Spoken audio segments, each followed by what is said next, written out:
দেশের জাতীয় নির্বাচন ঘনিয়ে আসছে, রাজনৈতিক অঙ্গন ব্যস্ত নানা প্রতিশ্রুতিতে। ঠিক এই সময়ে সঙ্গীত জগতে উঠেছে নতুন প্রশ্ন। দেশের ভবিষ্যৎ সঙ্গীত ও সংস্কৃতি নিয়ে রাজনৈতিক দলগুলোর অবস্থান কি, সেই প্রশ্ন ঘিরে শুরু হয়েছে ব্যাপক আলোচনা।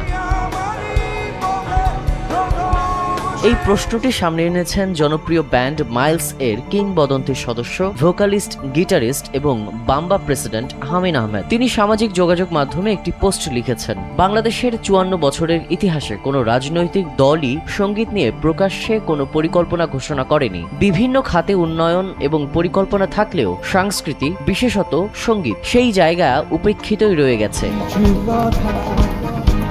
হামিন আহমেদ বলেন, একটি জাতির মানসিক বিকাশ, পরিচয় ও মানবিকতা গঠনে সঙ্গীতের ভূমিকা অপরিসীম। নতুন প্রজন্মকে সঠিক পথে এগিয়ে নিতে শক্তিশালী সাংস্কৃতিক চর্চা জরুরি। তাই তিনি রাজনৈতিক দলগুলোর কাছে জানতে চেয়েছেন সঙ্গীতের ভবিষ্যৎ নিয়ে তাদের পরিকল্পনা কি। তার এই পোস্ট মুহূর্তেই ভাইরাল হয়েছে।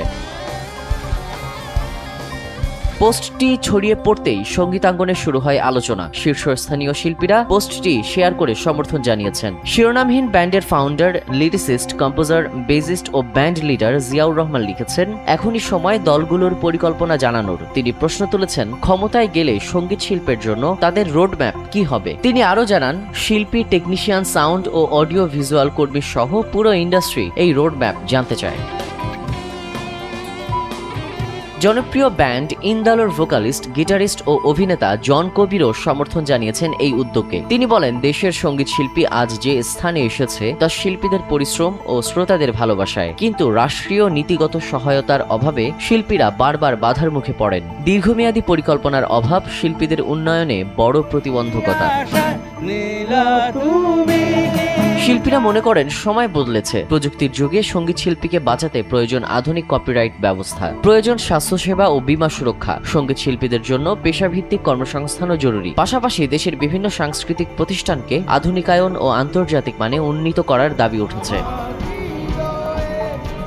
বিশ্ববাজারে বাংলা গান তুলে ধরার বিষয়টিও গুরুত্ব পেয়েছে। শিল্পীরা চান রাষ্ট্রীয় উদ্যোগে আন্তর্জাতিক প্ল্যাটফর্মে বাংলা গানের প্রচার। তারা আশা করছেন আসন্ন নির্বাচনের ইশতেহারে রাজনৈতিক দলগুলো সঙ্গীত শিল্পের উন্নয়নে স্পষ্ট ও বাস্তবসম্মত পরিকল্পনা ঘোষণা করবে। তাদের বিশ্বাস, সঙ্গীতকে প্রাপ্য গুরুত্ব দিলে দেশের সাংস্কৃতিক অগ্রযাত্রা আরও শক্তিশালী হবে। বিনোদন ডেস্ক, এনপিবি।